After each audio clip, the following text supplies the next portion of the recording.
Why do the things we do? Why do I do what I do? Specifically, why do I work out? And why do I post? And um, what's the biggest thing pushing me, motivating me, inspiring me to continue? And I think as years have gone on, that's changed a lot, as things do and as things should. But the most recent thing is just that I I have the ability to get up, to go train, to go walk, to go lift weights because I'm in good health, because I'm alive, because I can breathe. And I know that every day is not promised. And I learned that at a younger age through what I once viewed as unfortunate circumstance. But I've now learned to value because there is a reason for everything, as much as it may seem like there's not. And as much as it may seem like a why me, why me, why me, there's a reason you had to go through that thing. There's a reason you had to experience whatever negative or positive experience you've ever had in life. The question is, will you get value out of it? And that's up to you, because we can choose to hone in on everything bad, on everything bad. It's so easy, right? And we can choose to highlight that and elevate it by, walking around with our head down and listening to sad music and getting mad at every little thing. Or you can decide to find something positive and just honing in on that one thing. Could be something as simple as I woke up today. You're alive to complain and think about the fact that you're able to do that. It's really simple at the end of the day. It takes a lot of practice, and I'm not saying it's the easiest thing, but it is really simple to do. And as of recent, last year, maybe two, I've really started to understand I have the ability to control one thing, and that's myself. So I'll do that to the best of my ability because, you know, why not? I don't want to live a sad and miserable life. I don't want to be the kid who was stuck in his room after his dad died for days on end and only leaving to go on really long runs at 3 o'clock in the morning because it felt like I could get relief, because I somehow felt close when I ran, because when I ran, it reminded me of my dad. He'd always tell us these stories about running from his house to the football stadium. He lived in DC, and whenever on the weekends, we'd go over, that's where we'd be. It was about 5-ish, maybe miles to the stadium and back. He told us how he'd run there all the time and then run back, and then he'd run around. I can't remember which part of the Potomac River, but he'd run around it. He used to take us on these walks around it, and sometimes, when we were younger, he would jog. But it made me feel close when I'd run, and I don't want to feel like that sad, miserable kid who lost his dad, and that's all of me. I love my dad. I have a stepdad too. Shout out David, Pops, aka Pops. But um, yeah, I don't want to be the kid who lost his dad, and that's all I am. And I just loathe in that. I don't want to do that. It's miserable, and no, I won't say cool. I found a way to. I found a way to use that negative emotion to fuel myself to do something with it, to push myself and to go to the gym and work out. But it felt like a way to punish myself to be honest later on. It started off as relief and getting away from the world and my own problems, but the more I worked out, the more it felt like I was just going until the point where my body hurt, and I could be angry. The gym was always a place where I could be whatever I wanted to be, and I didn't feel like I had to explain myself. That's happy, sad, in between, annoyed, angry. I was allowed to feel, and you're allowed to feel wherever, but at the time I felt like that's the only place I was allowed to go feel whatever I wanted to feel. But I didn't want to live like that forever, because it translates outside of it translates outside of the gym and into your own personal life, and that's not a way to live at all. So one day I just decided to make a change, to do better, to be better with my dean, to be better and more meticulous with how I treat others and how I carry myself, not just around other people, because I was always good at that, but when I'm alone. And I'm going to sidetrack for a second, but learning to like yourself, not just love yourself, learning to enjoy your own presence, because it's very evident, it's very clear, obvious statement or whatever, but you will be the person who's around you the most. You know what I mean? Like, you are surrounded by yourself always. You're always with yourself. And if you don't change the way you view yourself and give yourself a reason to like yourself, and give yourself a reason to change the way you view who you are, you might live a very miserable life if you continue to go down a path of negativity. So one day I just wanted to be better. For so long I said I'd do better, and I'd eventually be better, and one day, but there was no one day until I decided one random day to change, because I almost felt like I had to, for myself, not for anyone else. And it's been some years, and I've never been more happy or at ease, especially when I'm alone, for such a long time. I think people have good days, but I've been having a lot of good days, and I'm okay. It took a long time to get to okay, but I'm okay, And dude, it's so hard to get past your dad dying. It's so hard, because it's just weird to see the person who gave you life, or one of the people who gave you life, to be lifeless, to be without theirs in a box. And Islamically, when you bury somebody, you wrap them in white, you wash their body, or not you, but their body gets washed, and they are wrapped in a white cloth, and you lay them down. They're not laid down in a box, in a coffin. They are wrapped in white cloth, and they are buried. And it's strange to hold your dad's lifeless body and lower him into a grave. It's something that you almost live with forever, right? And it's something I don't really wish anyone else has to experience. And I know there are people who will, and that's sad, And it's also weird because it feels very isolating, especially at a young age, and especially the circumstance that I went through. My dad had a heart attack when I was around 8. I believe one side of his heart ruptured completely and utterly. So it was strange, his heart ruptured, and I think he was like in and out of a comatose state for, I don't know how long. He was in and out of a comatose state for, I think, it felt like 6 to 8 months, but it might have been longer. But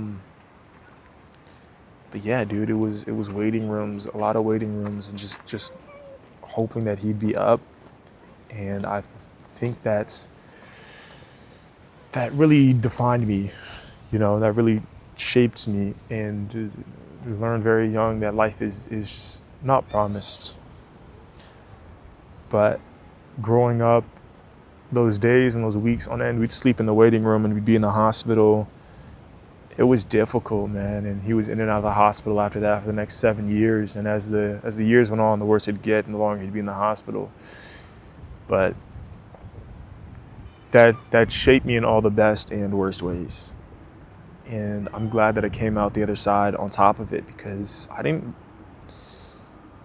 know, it's not something many people can relate to, especially in my age. And I wasn't surrounded with anyone who had an experience similar, Like, what do you do when that happens? How do your parents help you? How does your mom help you?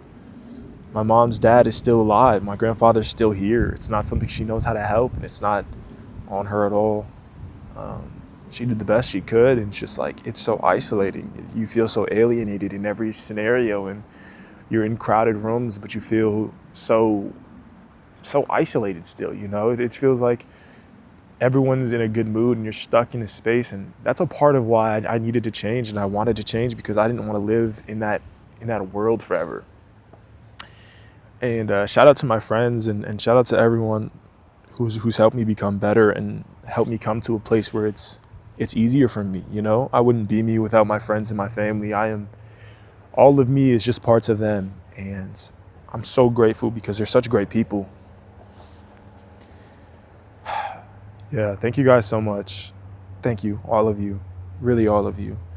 And the end of 2023, 2023, I think it was like the last, that fourth quarter of the year, where everything really changed for me personally. And, the biggest leaps spiritually and mentally and religiously, that's where the biggest leaps came, and I fully changed everything. And that also left me alone, a lot more alone than I once was. Not lonely, I still have friends, very close friends, and the friends I have made me feel like I don't need any more friends than I have. It's cool to meet new people, but I'm not desperate to meet new people, because the people in my life made me feel like I have so much, I have them and some. That's what it feels like. But I kind of went off on a tangent and kind of forgot where I was. But yeah, it's good to be here. And I decided to implement change, and everything picked up from there. Put your faith in God, and faith is something that is so much easier said than done. To have iman, to have faith is so important. Change is constant, so in some way, shape, or form, you're going to end up changing anyways. It's kind of up to you whether that's for the good or for the better or for the worse. And I think it's important that you be more conscious of the decision you decide to make, because it is on you. I think a lot of people like to, there's a saying, I can't remember by who, so I apologize for the lack of source, but there's a quote that says people would rather die in a familiar hell than an unfamiliar heaven, because we are creatures of comfort, and it's so much easier to be comfortable than to put yourself out there and be willing to be wrong and to fail. And the thing is, you don't fail until you give up, until you stop. Once you stopped, you failed. Just because you didn't accomplish what you wanted yet doesn't mean you failed. In the pursuit of success, you are going to fail a million times. It's what they say all the time. So it's important to remember that. But I'm so glad. So glad that I have the people who I have in my life. Even whether that's family or friends, I can't thank you guys enough. I really can't. And I hope that you see the change in me over the last few years. I hope that I've influenced you or somebody in this world to be better and to choose a better path, because there's always a better path. Yeah. All this started with me talking about how or why I go to the gym. The gym gave me a lot, Funny thing is, people say you get what you give when it comes to working out, but I got a place of relief and comfort before I ever gave anything to the gym, All of this through the power of Allah subhanahu wa ta'ala and faith in Him, because He really does. He really does provide. He really does. But continue to be great. Continue to decide to be better.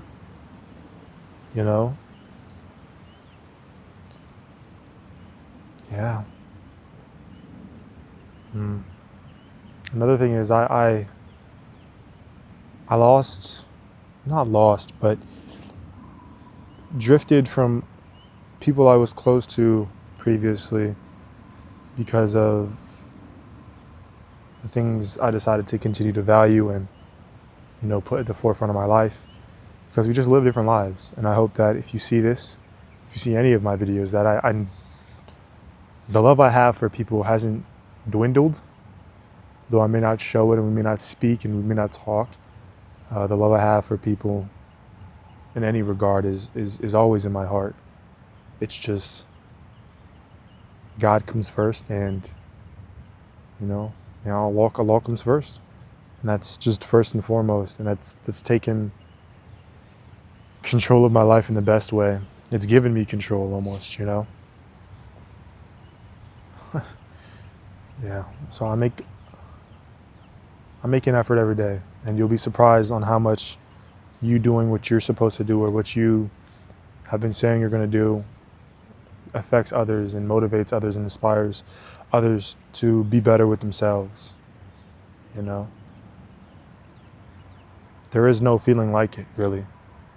There is no feeling like it when someone comes up to you and says, because of you, I started to do this thing that's bettered my life in this way. It's a beautiful thing. And all through the power of Allah, we are simply just tools. I reached out to a Muslim brother who always used to see at the gym. Shout out Hamza if you see this. I used to always see at the gym, and he'd invite me to the masjid to pray Isha.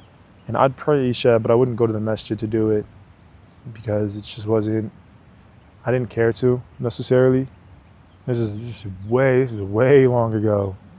But every time he'd see me, every single time he'd see me, and this went on for like a year or so. I feel like he would invite me, I'll see you at Isha, right? Or I'll see you at Maghrib, right?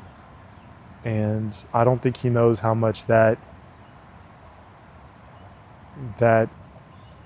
continued or made me want to continue to be better in every regard.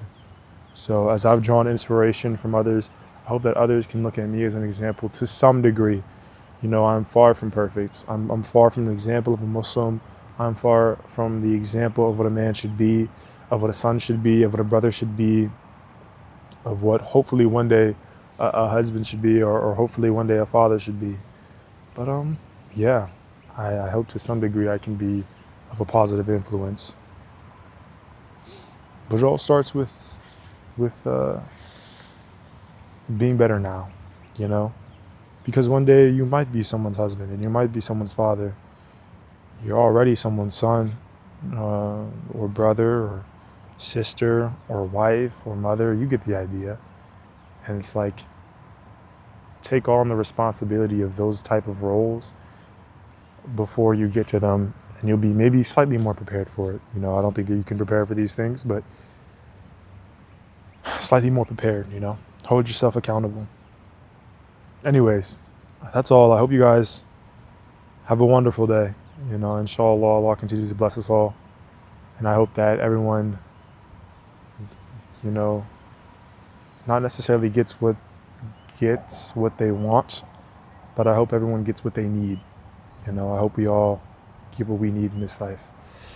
And I hope you all can change your perspective and learn to hone in and find the little things in life, because the little things in life will change everything. Start small. The domino effect, right? All right. You guys have a good one. See you guys in the next video, hopefully.